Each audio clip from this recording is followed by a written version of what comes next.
Hello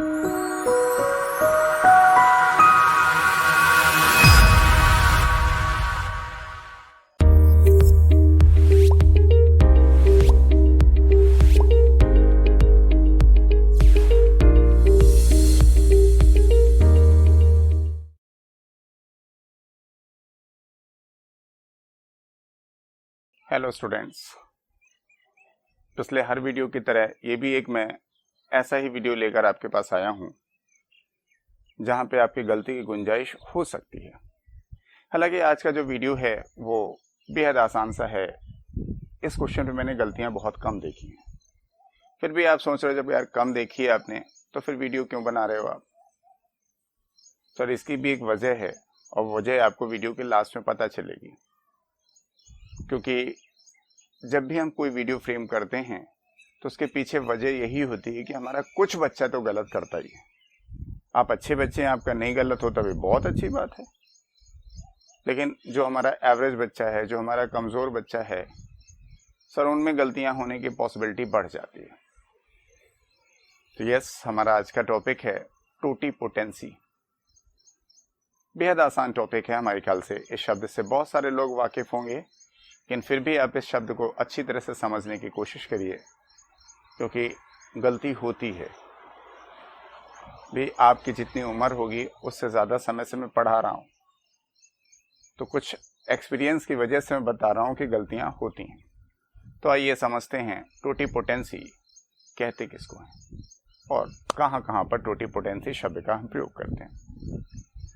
yes, totipotency का मतलब ये हुआ कि एबिलिटी, एक क्षमता है भाई। जहां पर भी आपने कहा कि भाई तू टोटीपोटेंट है या दिस सेल इज टोटीपोटेंट, इसका मतलब उसके अंदर एक क्षमता है। भैया कैसी क्षमता है? Ability to generate, ability to form complete organism. कोई ऐसी कोशिका, टिश्यू या ऑर्गन, यानी जिसके लिए भी आप एक्सप्लांट भी कह सकते हैं, आप टिश्यू कल्चर में ही अगर पढ़ रहे हैं तो कोई भी ऐसी सेल, टिश्यू या ऑर्गन जिसके अंदर क्षमता है संपूर्ण ऑर्गेनिज्म बनाने की, नेम्ड एज टोटीपोटेंट।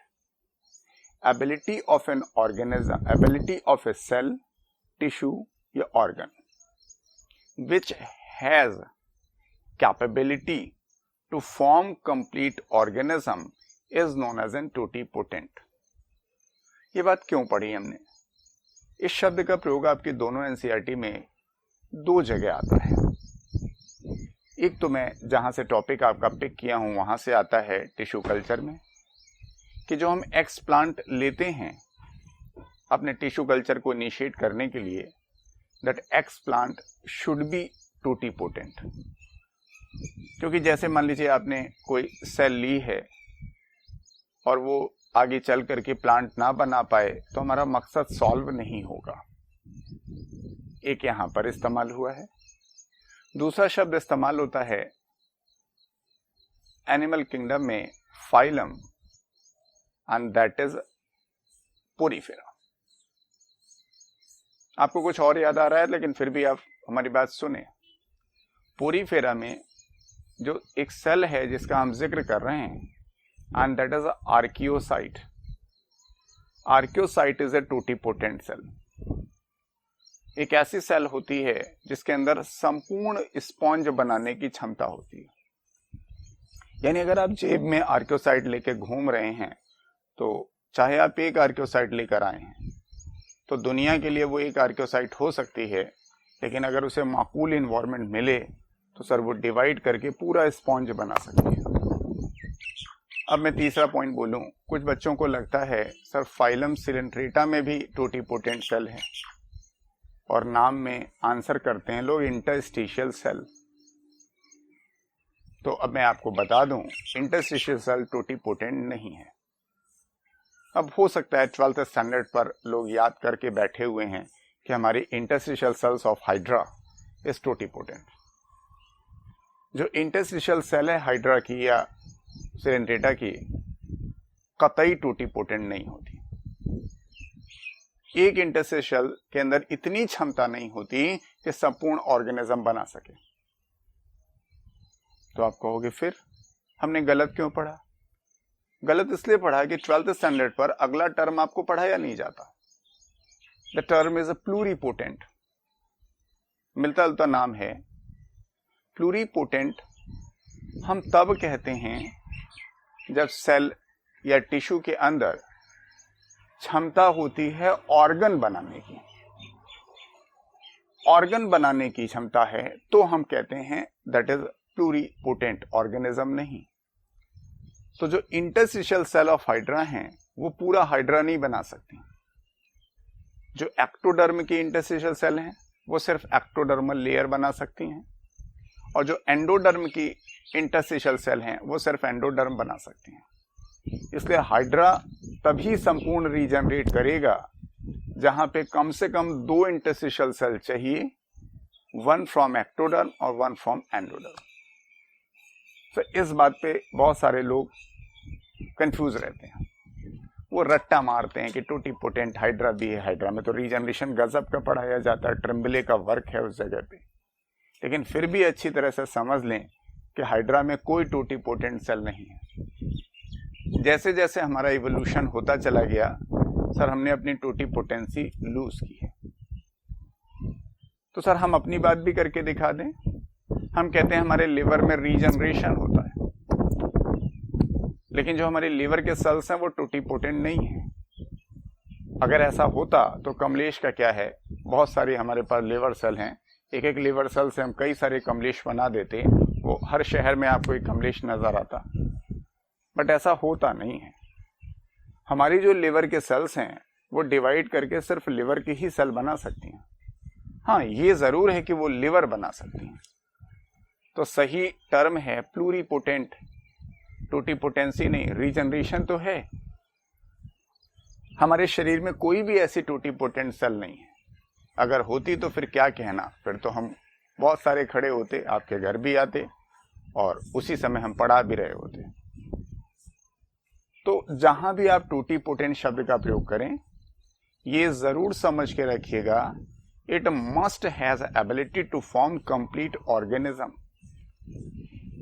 पूरा ऑर्गेनिज्म बनना चाहिए। अगर ऑर्गेनिज्म पूरा नहीं बन रहा है, सिर्फ ऑर्गन बन रहा है या कोई एक बॉडी पार्ट बन रहा है, तो उसे हम कहते हैं प्लूरीपोटेंट।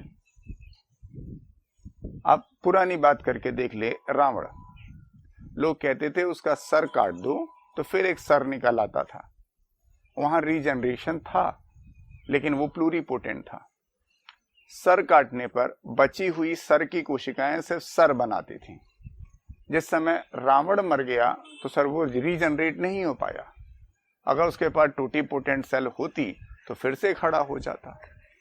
खैर, हमारी बात पूरी हुई। मैंने ये टॉपिक आपके टोटीपोटेंसी को लिया था टिश्यू कल्चर से, लेकिन मैं आपको टहलाता हुआ पोरीफेरा में भी ले गया, देन सेंटेटा में भी ले गया। तो जहां भी टोटीपोटेंसी होगी सर गजब का रीजनरेशन पाया जाएगा। अब रीजनरेशन की बात हुई है तो एक लाइन और समझ लें। एक क्वेश्चन आता है कि मैक्सिमम रीजनरेशन कहाँ होता है। बहुत पॉपुलर सवाल है, हमारे ख्याल से तकरीबन हर बच्चे ने सवाल जरूर देखा होगा। मैक्सिमम रीजनरेशन की अगर बात करें तो इसका आंसर ऑप्शन देखकर होता है, इसलिए इसको याद मत करिए। अगर वहां पर चारों ऑप्शन में एनिमल्स दिए गए हैं कि स्पॉन्जेस दिया गया, हाइड्रादियन, सो वन ऐसे एनिमल्स दिए गए हैं, your answer should be planaria. Planaria जिसे ड्यूगेशिया भी कहते हैं, that belongs to the phylum, and that is phylum, that is, yes you can memorise it, जहां फैशियोला है, जहां टेप वर्म है, उसी के साथ है, दैट इज प्लेटीहेल्मिन्थेस। तो अगर ऑप्शन में एनिमल्स दिए गए हैं तब आप नाम देंगे प्लेनेरिया।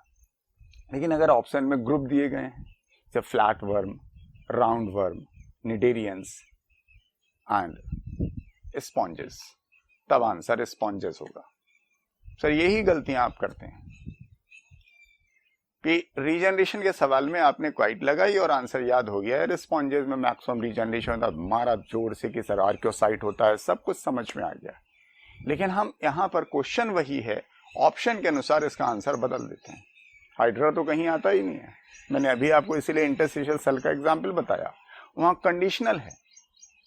अगर एनिमल में कंपैरिजन किया जाए तो सबसे ज़्यादा प्लेनेरिया में, लेकिन अगर ग्रुप में, फाइलम में ऐसे कंसिडर किया जाए तो सबसे ज़्यादा रीजनरेशन प्रेजेंट इन स्पॉन्जेस। तो टोटिपोटेंसी के जिक्र हम लोग कर रहे थे, मैं एक बार फिर रिपीट कर दूं, किसी सेल, टिश्यू या ऑर्गन या एक्सप्लांट के अंदर अगर क्षमता है संपूर्ण ऑर्गेनिज्म बनाने की, तो उसी को हम लोग कहते हैं दैट इज टोटिपोटेंसी। यस, हमारे चैनल से इसी तरह से जुड़े रहिए आप। हमारे चैनल ही नहीं, हमारे ऐप से भी आप जुड़े रहिए। तो हम और आप मिल के प्रयास करते हैं, हो सकता है हमारी मंजिल हमारे करीब आ जाए, क्योंकि ईश्वर भी उन्हीं की मदद करता है जो कदम बढ़ाता है। Stay connected.